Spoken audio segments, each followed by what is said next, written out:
My sister's $150,000 birthday party was held at My restaurant. When she saw me, she told security, "Kick that homeless woman out." But then, she read the owner's name. I gave her the surprise. I never thought the day would come when my own sister would kick me out of my own hotel, mercilessly, in the middle of booming music and fake laughter from people who didn't even know who I was. "Get that homeless girl out of here. She's ruining the luxury vibe."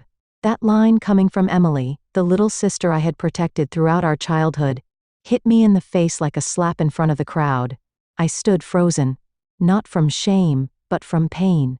And what hurt even more was realizing everyone in my family knew about this beforehand, and no one stopped it. It was a September evening in Austin, Texas.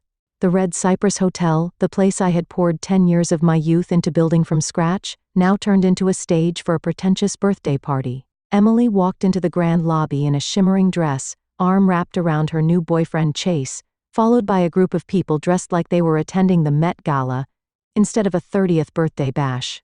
I was standing at the front desk, having just wrapped up a final employee check, when she looked straight at me like I was a stain on the marble floor. "Oh my God, who let a homeless woman wander into the hotel?" She laughed. Then turned to a confused staff member. "You, please handle this situation for me. This is a private party. No one is allowed to ruin the vibe." I didn't bother to respond. I just looked at her into those eyes that showed no recognition, no guilt at all. "James." My event manager saw what was happening from a distance and rushed over, his face going pale as he realized I was being insulted by my own client. "I'm so sorry, Miss Hannah. I didn't know when they got in. Do you want me to cancel the event right now?" I just shook my head. "No. Let them continue." I needed to know how many more people in this mess knew, and stayed silent. The answer came faster than I expected. In the lavishly decorated banquet room, with white orchids and golden ribbons, I saw my parents, my mother wearing the dress I gave her last year for their anniversary, and my father, holding a glass of wine, chatting with Chase's family. They weren't even embarrassed to see me. They simply nodded like I was hotel staff. No one asked why I was standing quietly in the corner. No one apologized for what happened in the lobby. Emily stood in the center of the room, raising her champagne glass high. "Thank you everyone for coming, and especially thank you to my big sister Hannah, who secretly sponsored the entire event tonight." The room erupted in applause. I stood still, numb. I had never agreed to pay a dime for this party, but looking at my mother's pleased eyes, Emily's triumphant smile, and the loud clapping around me, I understood. They had planned it all. They didn't ask. They just assumed I would pay. I pulled out my phone and texted Grace, the hotel's CFO. "Check all tonight's invoices. If there's any expense under my name that I haven't approved, freeze it immediately." Then I left the room. No one called me back. No one asked where I was going. It was in that moment I knew I had never truly been family to them. I was just a walking wallet with a blood tie. 3 days after that humiliating party, I showed up at my parents' house in Lakewood, North Austin, in response to an invitation I knew was just a disguised family meeting. The 2-story red brick house looked exactly the same as it had since high school. Except for the oak tree in the yard, now cut down and replaced by a fake-looking white bench. As fake as the morals of the people inside. My mother, Carol, opened the door with a smile more formal than a bank teller's. "Hannah, you're here. Come in. We've been waiting for you." Before I could say anything, she turned and walked away like I was a late food delivery. The dining table was set carefully, with the porcelain dishes my mother only brought out for Christmas, or when something serious was going on. I sat across from my father, Charles, who was tearing a piece of bread like it might save him from the conversation ahead. Emily sat slightly turned, one leg crossed, wearing a fitted emerald dress that showed off the figure she always bragged about like it was her life's greatest achievement. "You know," Emily began, raising her red wine glass to eye level, "I think this 30th birthday should be something on the scale of a reality TV show." I didn't respond. I just looked her in the eye, waiting for the performance to begin. I've talked to some people in the event planning scene. There's a rooftop space at the Velo Blue Hotel. Straight view of the Pennybacker Bridge. We could have a suspended champagne bar, live music stage, even a floral fountain. Emily paused for effect, then shrugged like it was nothing. I looked over at my mother. She said nothing. I turned to my father. He was still gnawing on his bread. The estimated cost, Emily continued, pulling a color-printed sheet from her purse, is around $95,000. But you know, if we want to go full-on iconic, we'll need at least $110,000, including video production fees. And you want me to pay for that? I asked. Not loud but sharp enough to freeze the room. Emily raised an eyebrow. I mean, you own a hotel. You don't really spend on yourself. You wear black all the time, drive that old Honda. But me? I'm a content creator. I need to invest in my image. This is a career opportunity. I let out a dry laugh. Oh, I thought it was a birthday. My mom set her spoon down on the plate, the sound ringing out like a warning bell. Emily's got a point. You're in a better position. What's the harm in helping your sister out just this once? I remember you once promised to always take care of the family. I turned to her.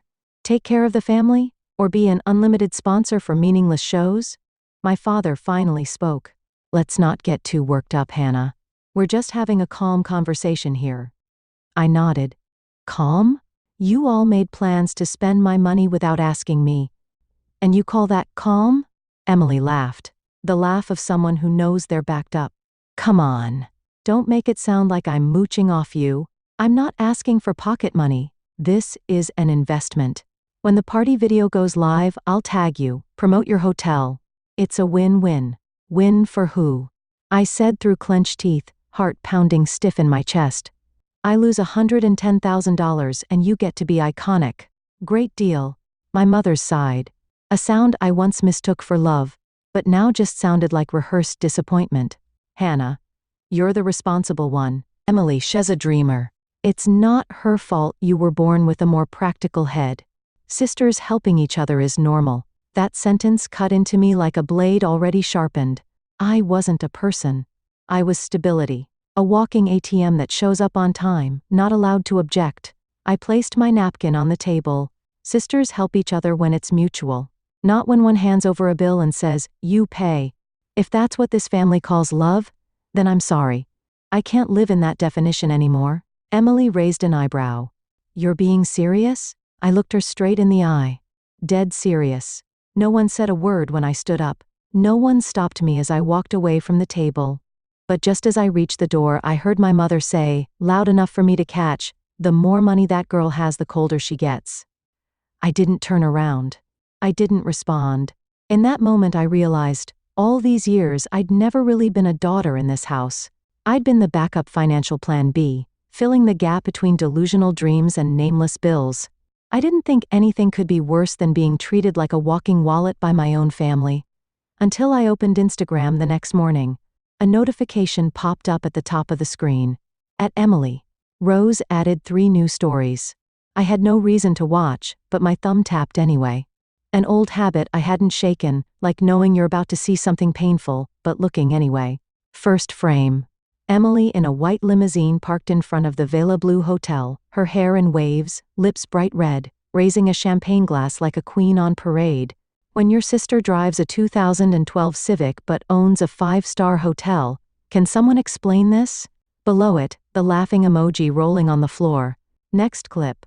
A shaky video clearly taken from a car. My car. I was stepping out of my house. Old coat, messy ponytail, holding a document folder.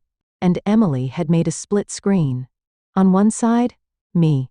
On the other, her and her friends in a glamorously decorated venue with the caption, when you invest all your money into land but forget to invest in your image. I didn't need to scroll to the comments. What was on the screen was already enough to cut deep.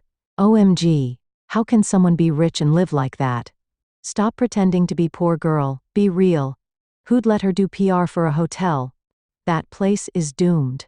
The only sound I could hear was the blood pounding in my ears. I set the phone down on the table, took a deep breath, and looked up at the ceiling like it might hold the answer one question echoing in my mind. Why? Why Emily? Why my own sister? I didn't react publicly. I didn't repost, didn't write some angry status, didn't make a response video. But something inside me cracked. Not just a fracture, a quiet collapse. Not loud, but heavy, like a stone. Grace and my finance assistant texted me at 9 a.m. Did you see Emily's new story? Want me to do something? I replied with just one word. No. I opened my laptop, pulled up the quarterly report, buried myself in spreadsheets, but my eyes couldn't focus. The numbers blurred, drowned in the quiet shame spreading through my chest. This wasn't a personal conflict anymore. This was a deliberate attack, public and cowardly. Emily didn't just want me to silently pay. She wanted to humiliate me. A part of me had grown used to being overlooked. I used to believe that if I just kept my head down and worked hard, eventually my family would see me.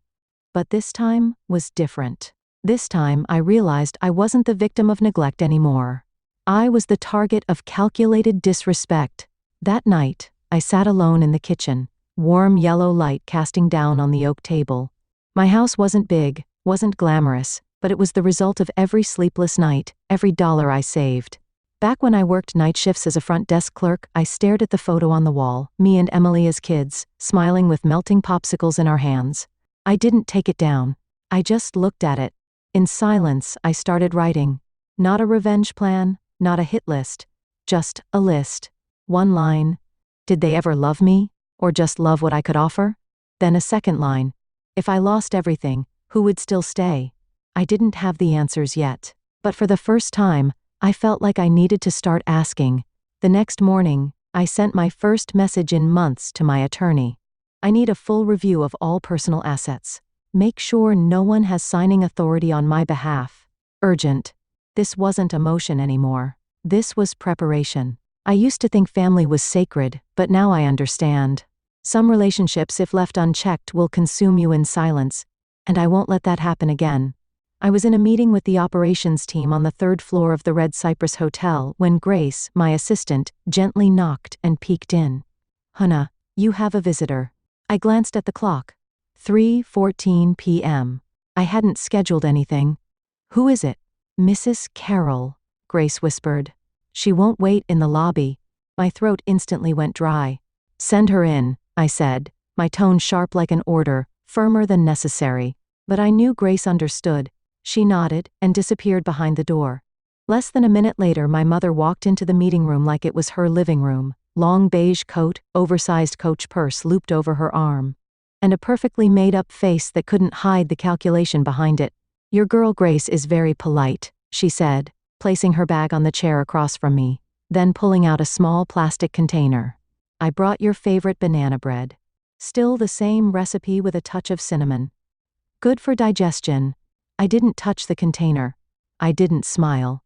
"What brings you here, Mom?" I asked plainly. She pulled a cream envelope from her purse and placed it on the table between us like a summons. "Emily's documents," she said lightly. "I thought you should look over them." I opened the envelope. Inside were 3 color printed of 4 pages, stamped by an event planning company called Valeria Events. At the top in a flowy font, it read, "Emily's 30th birthday celebration." Halfway down the second page, one line stood out in bold, highlighted in pink marker. Primary sponsor, Hannah Blake. $112,500. Confirmed. I looked up. Confirmed? Who exactly confirmed this? Carol didn't flinch. "Emily can't afford that event. You know that. Your father and I, we're on retirement income now. You're the only one who can help." "Help?" I repeated, my voice catching. "You're calling? Forcing me to pay over $100,000 so my sister can show off online? Helping?"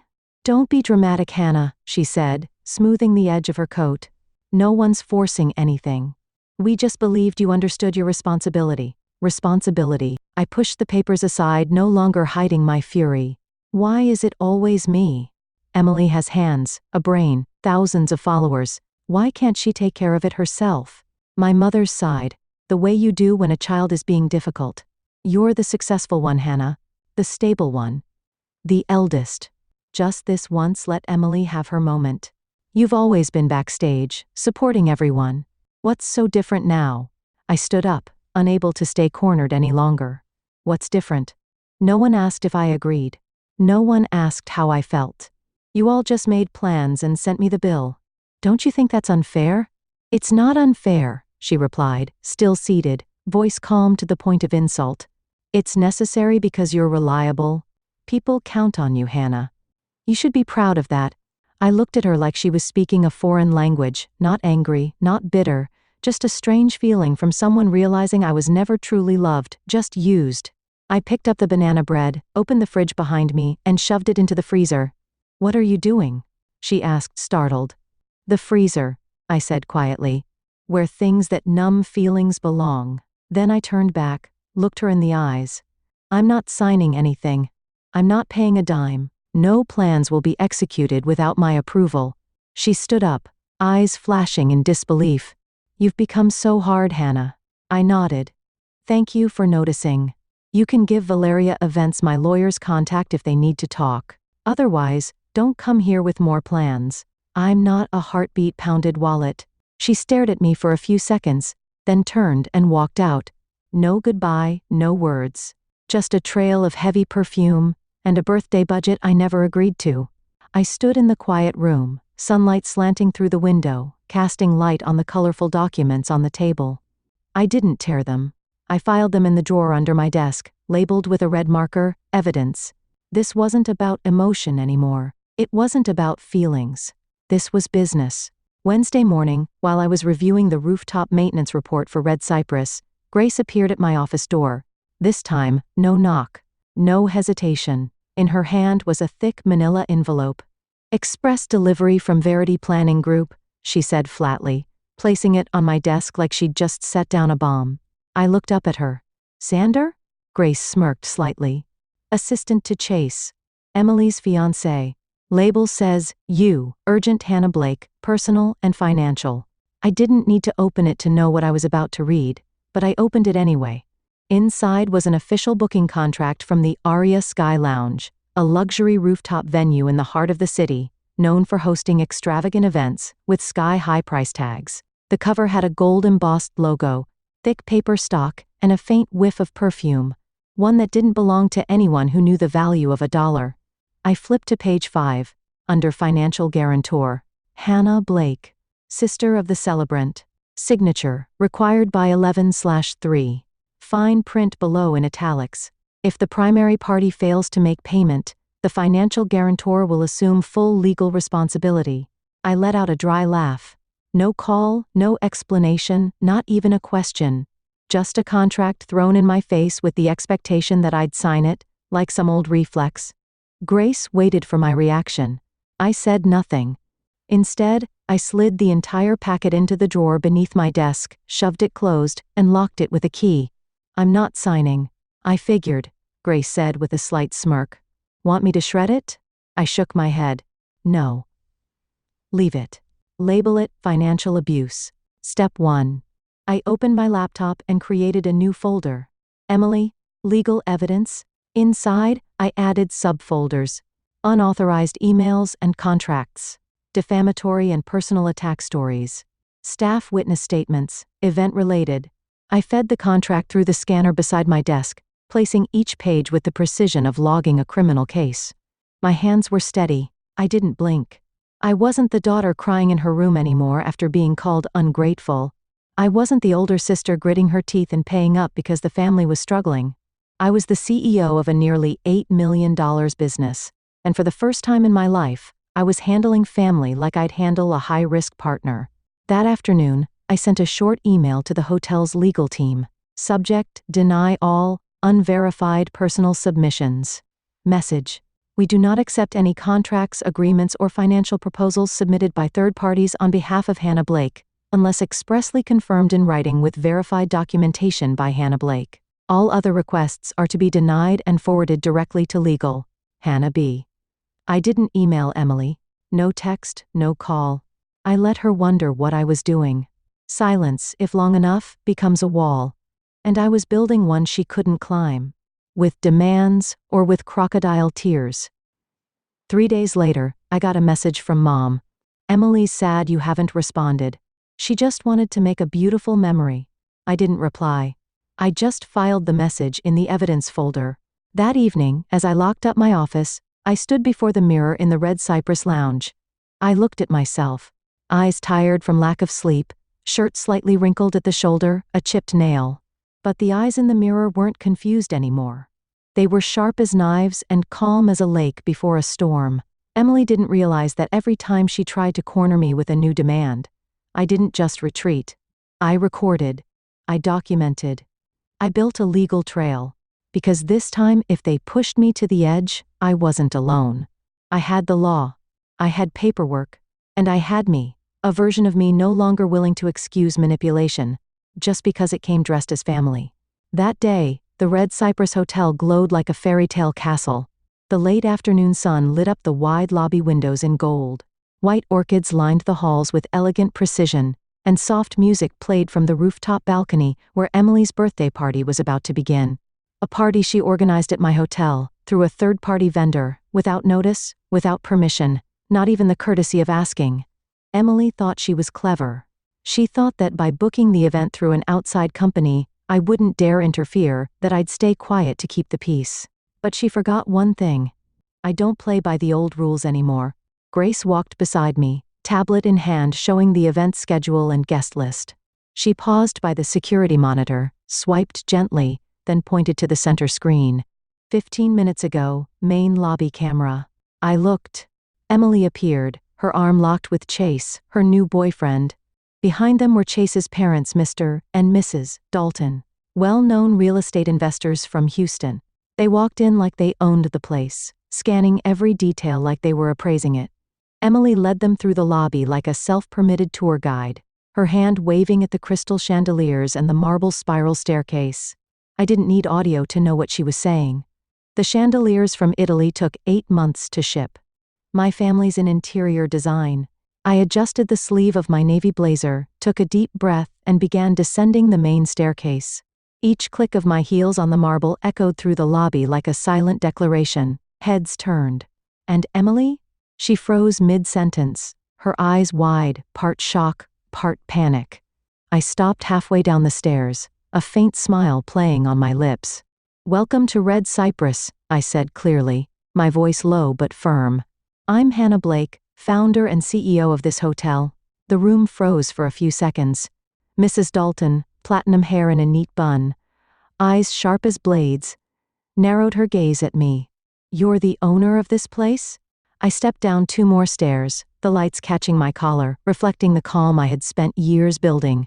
Yes, from the very first foundation to every chandelier she just mistakenly said was imported from Italy. Chase swallowed hard, and Emily went pale. "Emily." Mr. Dalton turned to his son. "Your fiancé said this hotel was owned by a family friend." "There must be some kind of misunderstanding," Emily stammered, scrambling to save face. "Hannah is my sister. We're very close. This is just family helping each other." I stepped closer, locking eyes with her. "Close?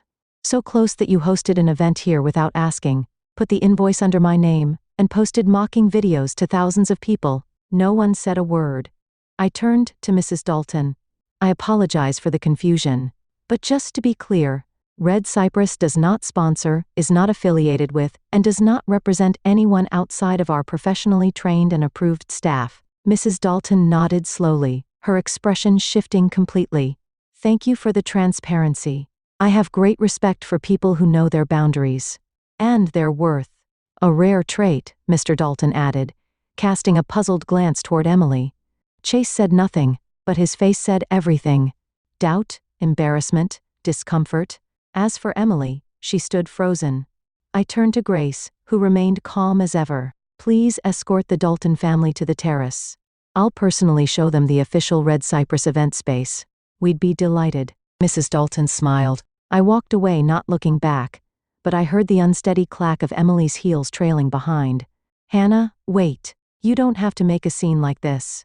I stopped just enough to let my gaze meet hers and said softly, "This isn't making a scene. This is me finally standing in the place I belong." That night, I went home alone. No parties, no fireworks, no champagne toasts.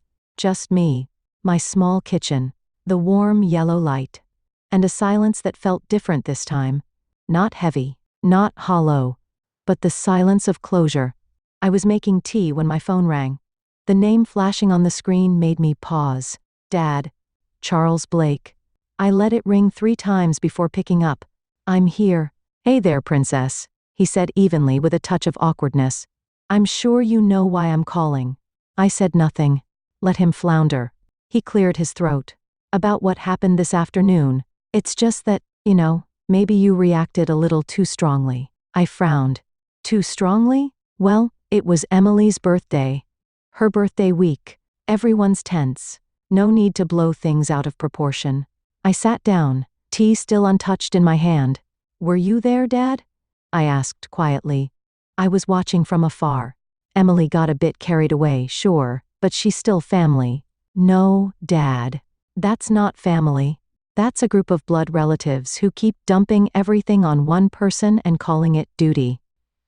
There was silence on the other end for a few seconds. Then he said, I just want peace in the family. No fights. Things should be resolved peacefully. I let out a small, cold laugh. Peacefully? You call me being publicly insulted peace? You call Emily hijacking my hotel, making up lies and trying to force me to guarantee a contract no big deal? She's young. She doesn't think as far ahead as you do. No, Dad. She's not young. She's 30. She made a choice. And you, Mom, everyone, you all chose to stay silent. His voice softened. I'm sorry if you felt abandoned, but I hope this doesn't mean you'll push the family away. I stood up, a wave of quiet exhaustion washing over me. No one's pushing anyone, Dad. I'm just stepping back. I'm tired. Tired of holding everything together, of being the peacemaker, the provider, the shield every time Emily wrecks things and disappears. Anna, you can't just turn your back. I'm not turning my back. I cut him off. I'm letting go of a role I never chose to play. Silence stretched on the other end. For the first time, my father had nothing more to say. And I didn't wait. I hung up. The next day, I received an email from my mother. No subject line. No greeting. You may not agree with how Emily behaved, but the way you handled things in front of her fiancé's family was cruel. Sometimes being the older sister means sacrificing a little, even when the other person doesn't deserve it. That's how you keep a family together. I didn't reply. I filed the email into the folder labeled Emotional Manipulation, Phase 2. That evening I drove past the old childhood house at the end of Magnolia Street. I didn't plan to stop, just slowed down a little. The lights were still on. The scent of freshly cut grass still lingered. The wind still rustled the trees out front. But for the first time, I felt nothing. No memories, no ache, no urge to go back. I used to believe that if I worked hard enough, gave enough, succeeded enough, they would see me, they would appreciate me, they would love me. But now I understood. Some families don't need you to be happy. They just need you to be useful. I wasn't useful anymore. And that set me free. 2 weeks after the Emily earthquake, my life moved quietly, but not sadly. No more demanding texts, no more late-night calls pretending to check in, no one showing up, expecting me to clean up the messes wrapped in the word family. And I could breathe. For the first time in years, I could actually breathe. On Tuesday morning, I was in my 5th-floor office, coffee in hand, laptop open to the expansion plans for the new San Antonio location when Grace walked in. No knock this time. In her hand was an iPad. You'll want to see this. I took it, and the moment the screen lit up, I already knew what was coming. A video was going viral on TikTok. Emily, no makeup, no filters, sitting in the pale white living room at my mother's house. Her eyes were puffy, her voice shaky. I was overconfident. I thought I could control everything. I relied on others instead of taking responsibility. She didn't say my name, but everyone knew who she meant. The comments were clearly divided into 2 camps. One side was sympathetic. The other called her out for crocodile tears. Weren't you the one mocking your sister on social media? Thought being an influencer meant no consequences in real life? Hannah is the real woman to admire here. I didn't feel vindicated. I didn't feel pity. I just felt light. Like I'd finally set down a backpack full of stones. Not because someone helped me carry it, but because I chose to let it go. Just a few days later, the media team's report showed a 17% increase in bookings and event inquiries at Red Cypress compared to the previous month. Several new partners, including the Dalton family's representatives, sent proposals for long-term collaboration. One of them wrote, "We're impressed not just by the quality of service, but by the calm confidence and personal integrity of Miss Hannah Blake. People like her make a real difference in this industry." I read that line over and over. Not because I needed to, but because for the first time I was seen for who I really was, not through the lens of duty, sacrifice, or expectation, just me. And my true worth. One night, I drove through the West End. Not to see anyone. Just to look back. My old place, the tiny apartment I once rented when I started my business, was now a bakery. I smiled softly, then kept driving. No stopping. No nostalgia. No regret. I don't need anyone to say sorry anymore. I don't need a handwritten letter from my mother. I don't need Emily crying and apologizing. Because I've learned something. Something that took my whole youth to understand. Peace doesn't come from someone else's remorse. It comes from the moment you choose to treat yourself like someone who matters. I used to be the girl who tried to please everyone. Tried not to disappoint anyone. Carried everything on my shoulders simply because I was the oldest. But in the end, it was my silence that fed their disregard. It was my unconditional kindness that became a stepping stone for others to walk all over. Not anymore. Now I know how to say no without explanation, without apology. I still love my family in my own way. But I love myself more. And that's not selfish. That's awakening. That weekend I sat on my porch, a glass of wine in hand, watching the Texas sunset paint the sky red. No one called. No one texted. Just the wind. And the sound of my own soul exhaling in peace. I didn't win by getting revenge. I won by stepping out of the same old cycle in steady shoes, with unshakable belief. And I knew from that moment on, my life was no longer an extension of anyone else's. It was mine. Period. And begin. Hannah's story is a powerful reminder that not every family is a safe place. Especially when you're only seen as a tool.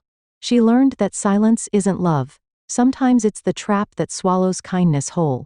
Only when Hannah stopped seeking validation from those who didn't deserve it, did she truly step into her own life. In real life, peace doesn't come from overdue apologies. It comes the moment you set boundaries and choose to value yourself. What do you think about Hannah's choice? Have you ever found yourself in her shoes, stretching too thin for family while losing yourself in the process? Share your thoughts below, and don't forget to follow the channel for more deeply moving real-life stories.